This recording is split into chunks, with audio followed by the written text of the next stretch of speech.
Hello and welcome to my channel, Rhino here. Today I'm looking at a PragerU video which attempts to explain why even atheists should teach their children about God. If I had to guess, I would say that they're probably going to say that being religious is more healthy, citing the studies that find attending weekly meetings is good for you regardless of the religion, and they'll ignore the regardless of the religion part to conclude that it's the belief in God part that provides the benefit. So, let's see where they go with it.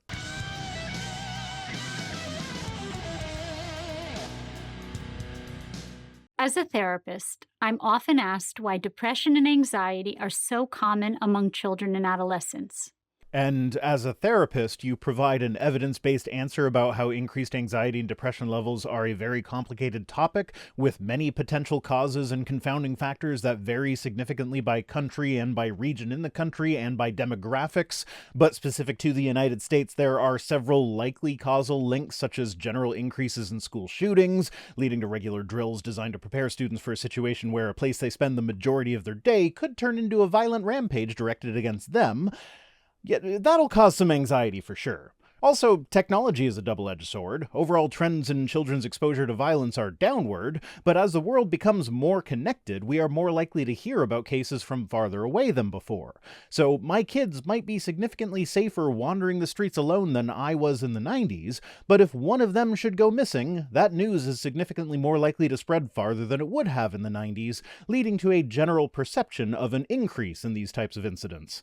And like I said, this is a double-edged sword, so it is a somewhat good thing. If one of my kids goes missing, everyone with a cell phone in southern Ontario will get an Amber Alert informing them of the appearance of my kid, who their last known contact was, and what type of vehicle they might be found in, if that information is known. Social media also plays a big role in the increases of anxiety and depression. I'm sure we're all well aware at this point that Facebook has been performing internal studies that have pretty much all found that their platforms, particularly Instagram, are really bad for mental health, especially among teen girls. And of course, an increase in diagnosis rates could also just be indicative of better diagnostics. Mental health is taken a lot more seriously today than it was, say, 50 years ago, and seeking mental health treatment is much less stigmatized, so someone with depression is less likely to just try and push through it, and so will be more likely to actually receive a diagnosis. And all of this even barely scratches the surface of the issues involved here, so as a therapist, this is the kind of thing you discuss, right? It's not just some simple one-dimensional answer? One explanation, almost surely the most neglected, is declining interest in God and religion. Of course. Never mind all the other stuff. It's the decline of religion. Fuck nuance, am I right? I see the consequences of this in my practice almost every day. And if you insist that this is the primary driving force behind an increase in depression and anxiety, then I feel bad for your patients. I really hope you don't recommend changing religions to your patients as a form of treatment, because that would be a pretty severe ethics violation. Now, discussing religion in therapy is not necessarily an ethics violation in and of itself, as there are definite links between religion and mental health. It can be relevant, but a therapist shouldn't be prescribing religion as treatment. And this is not merely my personal observation. A 2018 Harvard study involving 5,000 people examined how being raised in a family with religious beliefs affects the mental health of children. The study found that kids who attended a religious service at least once per week scored higher on psychological well-being measurements and had lower risks of mental illness. Yes, the study did find that. But did you notice the bait and switch here? This video is supposed to be explaining why atheists should teach their kids about God, and instead of explaining that, it just jumps in and points out that going to regular religious services is good for mental health. Now, is it good for mental health because God belief is good for mental health? Or is it good for mental health because regular social interactions and strong community ties are good for mental health? All evidence points to the latter. Well, not all evidence. There's actually some evidence that the causation is reversed here, as in, it's not necessarily the case that regular attendance at religious services causes good mental health. It's possible that bad mental health causes lower attendance at religious services. After all, one of the warning signs of depression is a tendency to avoid social situations. Religious services are a social situation.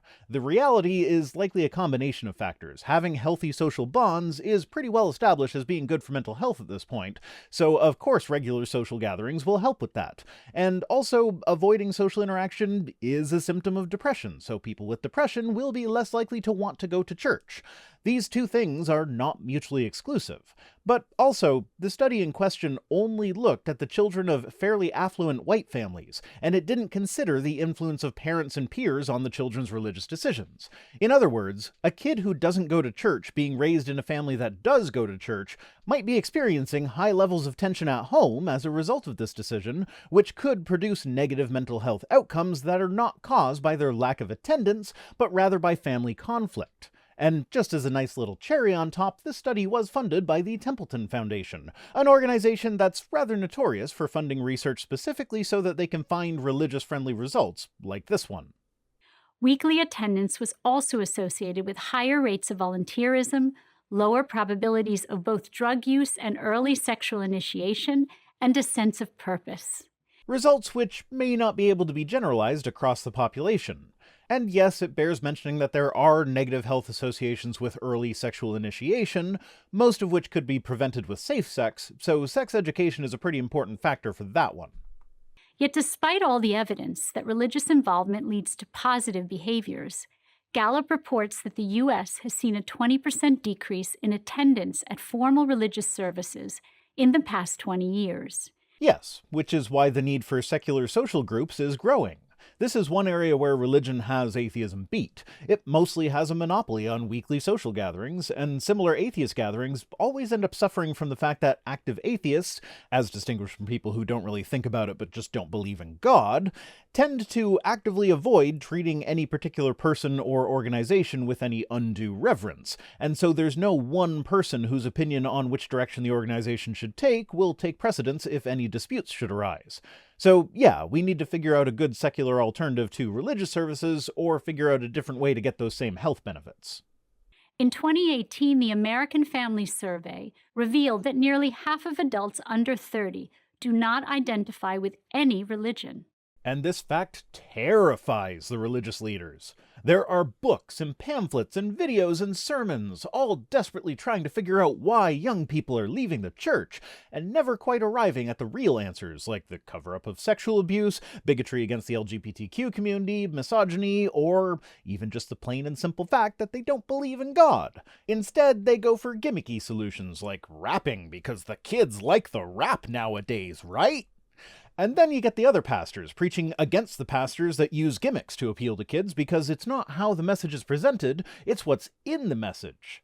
And they're both kind of right. What's in the message is not believable, and the gimmicks used to present it are very cringeworthy.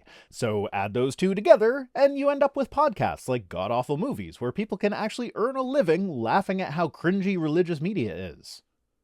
From a purely psychological point of view, this is not a good trend. Not necessarily. From a purely psychological perspective, there could be a lot of confounding factors at play here that have nothing to do with religion. After all, we know that social media can be terrible for mental health. Perhaps the positive mental health aspects of attending a weekly service are simply the result of half of one of your weekend days being taken up by an activity that gets in the way of spending that time on social media. Has there been a study that controlled for that?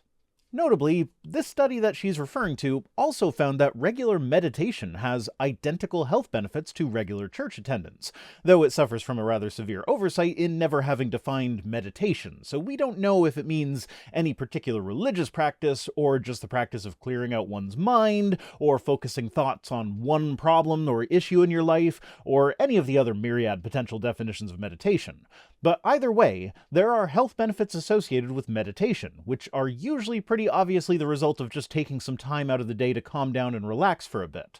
So according to the study that you brought up, sitting still and relaxing for a bit provides a pretty much equal benefit to attending religious services. So as an atheist parent, why should I force my kids into a group of people who will be focused on indoctrinating them when I can get the same benefits for my child by performing mindfulness exercises with them? Of course, the fact that such drastically different activities have such a similar impact could be an indication that there is a confounding variable that hasn't been accounted for. Going to my earlier suggestion, if you regularly engage in meditation, that also takes you off social media for a good chunk of time, so that could be a variable that could affect both practices in the same way. But there could also be a bunch of other confounding variables that just haven't even been looked into yet, because psychology is complicated, y'all. Nihilism, the belief in nothing, is a rich fertilizer for anxiety and depression. I'm not going to get too much into the weeds in this, but taken to its extreme, yes, nihilism is the belief in nothing. But many nihilists subscribe to a philosophy that has been dubbed by some as an optimistic nihilism. Yes, everything is without any ultimate meaning or purpose, which gives us the opportunity to make our life mean whatever we want it to mean. We can choose our own purpose. We don't have to be bound by what a preacher tells us about what God wants for our lives. We can follow our own passions. So nihilism is not necessarily this depressing philosophy that you're making it out to be, and in fact there are some people who suffer from depression who use nihilism as a type of coping mechanism. Sometimes it can be encouraging to think that whatever just happened, whatever event your depression has you focusing on in the moment, eventually it won't matter. All traces of that event will be gone. This doesn't work for everyone, and certainly there are some people who have depression for whom a traditional nihilistic view can potentially worsen their depression, but there doesn't really seem to be a causal link there. In contrast, the belief in God, a guardian figure who loves us, is an invaluable source of support and comfort. Again, for some. Same as with nihilism and depression. Some people find support and comfort there, and others find oppression and discrimination. But this is the switch part of the bait and switch. You start out pointing that regular weekly social gatherings are good for mental health, and now you've jumped to the conclusion that it must be the religious nature of these social gatherings that accomplishes this. It couldn't possibly be the fact that humans are social creatures who generally like spending time with each other, or that time spent in church is time spent not doom scrolling, or any other number of potential confounding factors. It has to be the belief in God aspect of it. I am often asked by parents, how do I talk to my child about death if I don't believe in God or heaven? Well, it depends very much on the age and maturity level of the child. I wouldn't talk to a 3-year-old about death in the same way as I would talk with my 12-year-old. But really, in my opinion, it can be helpful when talking about death with children to bring up other people's beliefs. Some people believe in an afterlife. Some people believe in reincarnation. Some people believe it's just the end, and that death will be like a deep, dreamless sleep without waking up.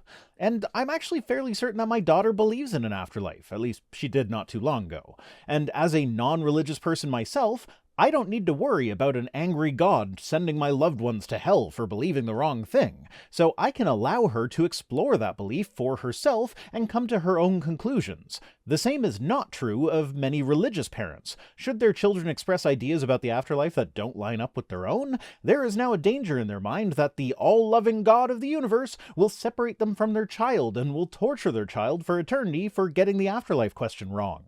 Atheism has the advantage here, by a long shot, because we can allow a child to explore their own thoughts and feelings about death without worrying about whether or not they come to believe the same thing as me.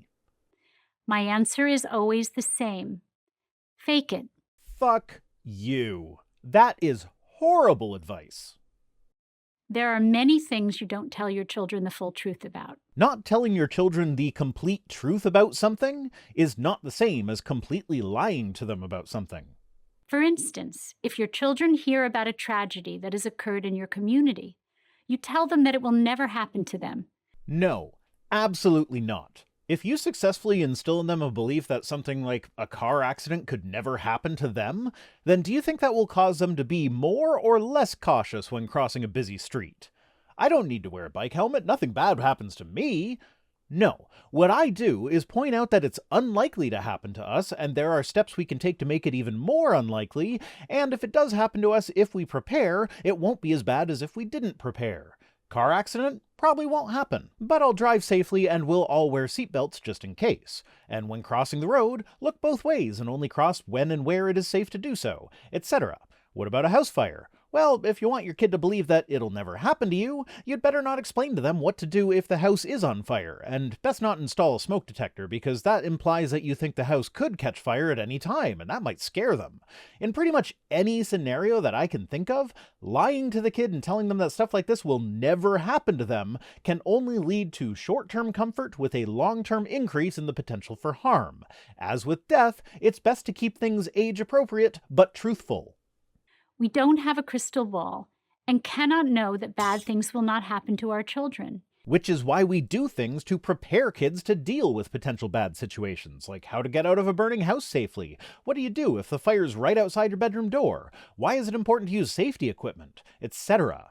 Lying and telling them that it's just not something to even worry about will not have a positive effect in the long term. Yet we reassure them with a hopeful narrative. No, I give them the tools they need to have a better chance of escaping a dangerous situation safely. The same applies to believing in God and heaven. Okay, yeah, this analogy actually kind of works, but I don't think it works in the way that you want it to. The atheists are like the people who don't believe in God or heaven. They prepare their children to deal with reality, while the religious tell hopeful lies about things that can't possibly be true in a futile attempt at maintaining the child's naivete for as long as possible. Even if you believe that when your life ends, your bones turn to dust and you are gone for eternity, such beliefs don't help children. Not phrased that way, no. See my earlier thing about death being a dreamless sleep. With variation to make it appropriate to the specific child you're talking to. Not all kids are the same, and they won't react the same way to the same analogy. Which actually exposes one of the biggest flaws in your line of reasoning thus far. Earlier, you said, I am often asked by parents, how do I talk to my child about death if I don't believe in God or heaven? My answer is always the same.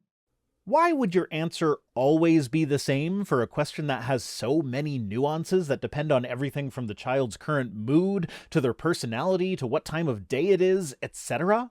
Why would you talk about such an important topic in such a cookie-cutter manner? They only scare them and create anxiety over death and dying. It can if it's not handled properly, but tell me, most religions that teach about heaven have a corresponding teaching about this thing you might have heard of. It's called hell. You are suggesting that atheists should be bringing their children to these institutions so that they can be taught these things. Now, do you think the idea that their parents will be tortured in hell when they die because they were atheists would cause them less anxiety or more? Because I guarantee you that will occur to the kids. And that's not even getting into the trauma that comes with stuff like, I touched myself, am I going to hell now? Or, I'm attracted to the wrong gender, am I going to hell for that? Because that is real trauma that exists for a lot of people. Religious trauma syndrome is a real thing that happens. Belief in a benevolent God and a heaven does help children with their fear. If you go to the description of their video, it has a link that takes you to their sources. They have a source for the religious gatherings are good for mental health. They have a source for the numbers of people who no longer believe or have left the church. Do you know what they don't have a source for? The idea that a belief in God or heaven is good for a kid's mental health. That is just an assumption based on the idea that they know exactly what caused the results of the first study that they listed, even though the study itself never concluded that and pointed out some of its own shortcomings, which they conveniently ignored. In our current age of broken families, distracted parents, school violence, and nightmarish global warming predictions, imagination plays a big part in children's ability to cope. Okay, but you literally just listed a bunch of stuff that could definitely have a causal link to anxiety and depression without having anything to do with religious attendance. I mean, you did that thing where you stigmatize divorce, acting as though it's always 100% universally bad, and of course PragerU, having been largely funded by the Wilkes brothers, who own a fracking company, they couldn't point out that climate change is a real thing that's happening right now. They have to frame it as if it's baseless predictions that don't serve any purpose but the causing of anxiety and depression in children. Looking at global average temperatures, the last 9 years make up 9 of the top 10 hottest years ever recorded, but sure, climate change is a hoax or whatever. It is far better for kids to use their imagination constructing something positive, such as a God who cares about us, than the dark nihilistic idea that there's no creator and protector and no purpose to our existence. Or they could apply their imaginations to optimistic nihilism and come up with a really nifty purpose all of their own, which they are free to change whenever they want, so no pressure to make sure it's the absolute perfect purpose on the first try. And of course, kids really do have pretty great imaginations, so yeah, they might be able to imagine up a god if they're told to, but when they get to the hell messages in church, what do you think those imaginations will do then? Remember, Mummy and Daddy are atheists here. They're bound for hell in the Christian worldview. What would you suggest that an atheist parent does when confronted with a child who has been told by their pastor that their parents are going to be tortured for all of eternity? Since lying to the child was supposed to stop them from being anxious, would telling the truth now be warranted? What about the anxiety that they then feel about the fact that you were willing to lie to them about something so important? How do we deal with that anxiety now? I am also frequently asked how parents can instill gratitude and empathy in their children. If your answer is anything but modeling it for them yourself, then you shouldn't be giving parenting advice. I mean, given what we've heard so far, you definitely shouldn't be giving parenting advice anyway, but yeah, that too. Again, the best answer is involvement in an organized religion. I think at this point it's worth mentioning that all the data from this study was collected via survey. It's all self-reported. The only measurements that I can see that could be tied directly to empathy are forgiveness and volunteering. Now, the volunteering part, I believe, no problem. Churches are really good at wrangling people into volunteering for various activities, so without that pressure, of course people won't volunteer as much. The real question here is what they're volunteering for. Was it programs that actually help their communities, doing real-world good? Or is it more along the lines of agreeing to take a shift in the nursery, watching after the congregation's newborns instead of sitting through the sermons? I mean, not that having someone watch your kid for a bit isn't useful, but there are degrees of usefulness, and only watching a kid during the sermon is on the lower end of that scale. As far as forgiveness goes, did they just check off a box saying that yes, they forgive people all the time? Was this one of those strongly agree, somewhat agree, neither agree nor disagree, etc. things where they just think back to how forgiving they are because that's what Jesus would want, and so check off strongly agree to the statement forgives others, while the atheist would be more likely to actually want to work things out with the person themselves rather than going through an imaginary friend as a mediator? There are a lot of unanswered questions here. But hey, we want to increase feelings of compassion and empathy, right? Well, when researching that subject, it's been found that non-believers are motivated to charitable acts by compassion more than religious people. This isn't to say that non-believers are more charitable or more compassionate, but rather the motives behind their charity are linked to compassion rather than obligation. When looking at actual moral versus immoral behavior, religion doesn't really appear to play much of a role, with some studies finding a positive link, others finding a negative link, and still others finding no difference. Usually when the results are mixed like that, it ends up not being much of a link to speak of. So yeah, you want your kids acting nice out of a feeling of obligation? Go for religion. You want them acting nice because they feel compassion for those they're being nice to? Sleep in on Sundays.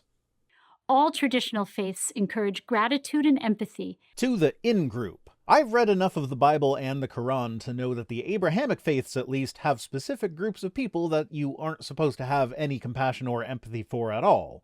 I mean, hell, Christianity is, at its core, an apocalyptic religion. The whole point is to wait for the end of the world, when Jesus will come back and establish his kingdom, violently destroying all his enemies. Christians are literally excited about the end of the world where their enemies will be crushed and destroyed.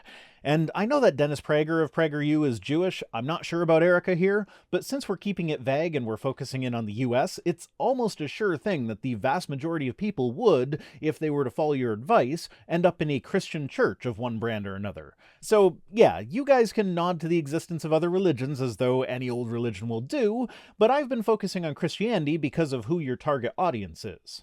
Additionally, religion provides children a chance for community. Being with people who share their faith can act as a buffer against the emptiness and isolation of modern culture. Oh, fuck me. I was getting ready to give you props for finally getting to the one conclusion that it's actually possible to draw from that study, that a strong sense of community is good for mental health. But no, gotta get a jab in at modern culture, because everyone knows it's a black and white binary choice between being religious and being empty and isolated in modern culture. No overlap, no gray areas, no social gatherings that are not religious themed like book clubs or bowling leagues, no people that live in strong religious communities without sharing the majority religion feeling isolated from their own community because of it, nothing like that. Just religious, sharing a religion, social, wholesome, or emptiness and isolation. Those are the only options. This is more necessary than ever in a world where teens can have hundreds of virtual friends and few real ones. Yes, we have established that social media is associated with a lot of negative mental health outcomes. What we have not established is that religion is a good solution to this problem. And religion helps teach children mindfulness, a sense of self-control and discipline. So do mindfulness meditation exercises.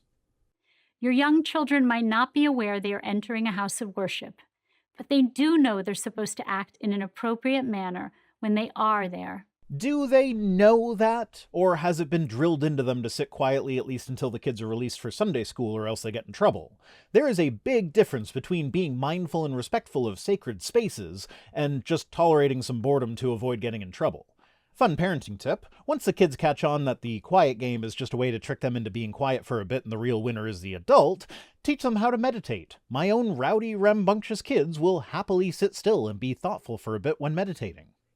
They have to relax their bodies and calm their minds. No, I remember being a kid in church. I was fidgety as fuck and would constantly get distracted with various imaginings. We had a pipe organ in our church, and I used to daydream that all the pipes were actually guns that were stashed there in case of the zombie apocalypse. So when zombies flooded into the church doors, we could all grab a pipe and start killing zombies with it. That's what went through my head during church services, and I was a sincerely believing Christian kid. I can't imagine that the kids of atheist parents would just automatically turn off their brains and behave perfectly just because the church is a church. It is true that if you feel ambivalent about God and religion, your children will likely follow your example. However, if you practice religion or send your children to religious school, knowing it is good for them, you might surprise yourself and get something meaningful out of it too. So now we've advanced from going to church regularly to sending your kids to a religious school? When did we determine that religious schools were better than secular schools? I mean, it's easy to find all sorts of articles touting the advantages of private schooling over public schooling, and kids who go to private schools do tend to, overall, have better outcomes than kids attending public schools, but when you control for important factors like, household income, for example, you find that the higher income kids who went to public schools have the same outcomes as kids that went to private schools. You know, the school that requires you to have a higher income in order to afford it? Almost like income might have something to do with outcomes. But yeah, I'm not shipping my kids off to a religious school because of some tenuous connection with certain health benefits that can be obtained without the religious trappings. In other words, your children may bring you back to faith. First, no, they wouldn't. If anything, my kids would be the ones that would end up getting asked to leave because they asked too many uncomfortable questions. Second, this is a pretty blatant attempt at using the brainwashing of the young and vulnerable as a means to accessing their parents. It's kinda insidious and is very gross. It's certainly worth an extended experiment for their sake and for yours. I find it quite ironic that PragerU has been promoting all sorts of misinformation about COVID and the various COVID vaccines. To the best of my knowledge, they haven't referred to giving the vaccine to kids as experimenting on children, but they definitely contribute to that side of the debate, and yet here they are explicitly stating that we should experiment on our children because they like the health outcomes that they think will result from those experiments. But no, I don't think I'll be performing that particular experiment. I'm perfectly happy just reading the Bible straight to my daughter, almost unfiltered, and allowing her to react naturally to the stories with no rose-colored glasses. If you'd like to take that journey with me, that's a bi-weekly podcast that you can find at childseyes.vicerhino.com. Was that plug too shameless? Nah, it was good. Consider one more argument. If you take the idea seriously that your children should be free to choose or reject God and religion, they need to be exposed to God and religion. Did I mention the podcast that I'm doing with my daughter where we read through the Bible? I'm sorry, that's the last shameless plug except for the one at the end of the video. But really, my question here is, why do they need to be exposed to it as children?